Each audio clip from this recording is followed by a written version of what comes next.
नमस्कार दोस्तों, today news पर आप सभी का स्वागत है। देश दुनिया की ताजा और बड़ी खबरें देखने के लिए आप टुडे न्यूज चैनल को प्लीज सब्सक्राइब करें और बेल आइकन को जरूर दबाएं, जिससे सही और सटीक जानकारी आप तक पहुंच सके। तो चलिए बढ़ते हैं कुछ ब्रेकिंग न्यूज और आज के मुख्य समाचार की ओर।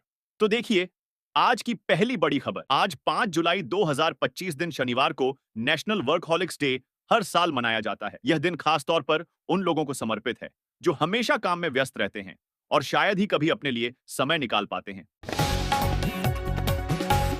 लगभग 21 महीने से जारी इजरायल और हमास के बीच युद्ध अब एक नए मोड़ पर है। हमास ने शुक्रवार को कहा कि वह अमेरिका की ओर से समर्थित युद्ध विराम प्रस्ताव पर बातचीत के लिए तैयार है। हमास की तरफ से यह बयान ऐसे समय में आया है जब इजरायल के प्रधानमंत्री बेंजामिन नेतन्याहू सोमवार को अमेरिका के दौरे पर जा रहे हैं। बता दें, अमेरिकी राष्ट्रपति डोनाल्ड ट्रंप लगातार युद्ध समाप्त करने की कोशिश कर रहे हैं। रिजर्व बैंक ऑफ इंडिया यानी आरबीआई ने लोन लेने वालों को राहत दी है।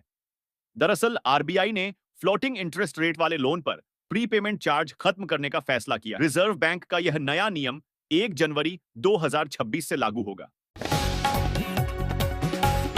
मेक्सिको सिटी के कई शहरों में शुक्रवार को टूरिज्म और जेंट्रिफिकेशन शहरीकरण के खिलाफ विरोध प्रदर्शन हुआ।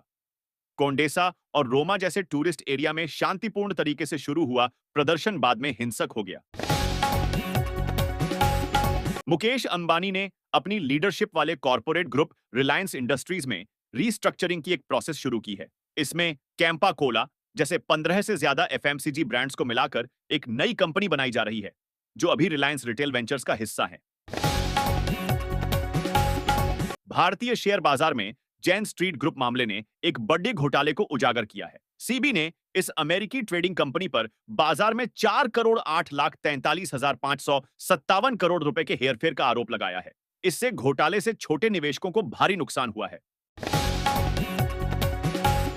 सरकार ने जुलाई सितंबर Q2 FY2 छह के लिए स्मॉल सेविंग स्कीम्स की ब्याज दरों में बदलाव नहीं किया है, यानी आपको पहले जितना ही ब्याज मिलता रहेगा। अगर आप रिटायरमेंट के बाद या इससे पहले अपने लिए हर महीने यानी मंथली इनकम का इंतजाम करना चाहते हैं, तो पोस्ट ऑफिस का national savings monthly income account सही रहेगा। भारत का बांग्लादेश द्वारा अब तय समय पर नहीं होगा। बांग्लादेश क्रिकेट बोर्ड बीसीबी ने भले ही आधिकारिक घोषणा नहीं की है, लेकिन भारत के खिलाफ अगले महीने होने वाली वनडे और T20 सीरीज की तैयारियां रोक दी गई। माना जा रहा है कि भारत और बांग्लादेश के बीच हाल ही में बिगड़े रिश्तों और सुरक्षा की वजह से यह फैसला लिया गया है।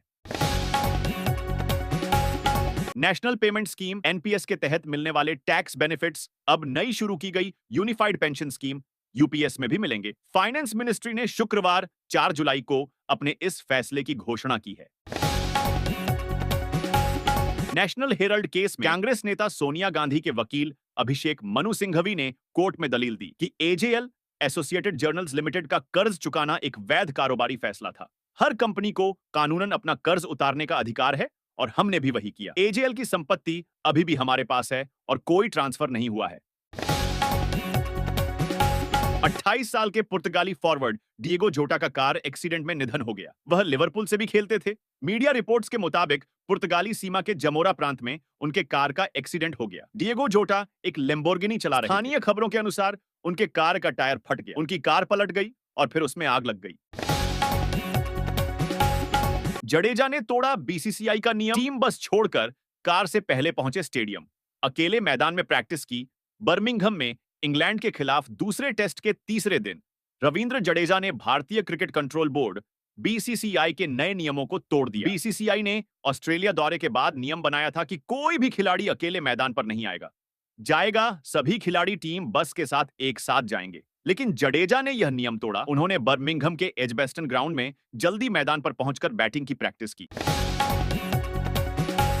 अमेरिका से ट्रेड डील पर जारी बातचीत के बीच केंद्रीय वाणिज्य एवं उद्योग मंत्री पीयूष गोयल ने कहा है कि भारत समय सीमा के आधार पर व्यापार समझौता नहीं करता। गोयल ने कहा, भारत अमेरिका से ट्रेड डील तभी स्वीकार करेगा जब यह अंतिम रूप ले और देश हित में हो। गोयल के बयान पर नेता प्रतिपक्ष राहुल गांधी ने भी टिप्पणी की है। उन्होंने शनिवार को एक्स पर लिखा कि पीयूष गोयल चाहे जितनी छाती पीट लें, मेरी बात पर ध्यान दीजिए, मोदी ट्रंप की टैरिफ समय सीमा के आगे झुक जाएंगे। गुजरात हाईकोर्ट ने गुरुवार को दुष्कर्म के एक मामले में 86 साल के आसाराम की जमानत एक और महीने के लिए बढ़ा दी है। वे दुष्कर्म के मामले में उम्र कैद की सजा जोधपुर जेल में काट रहे हैं।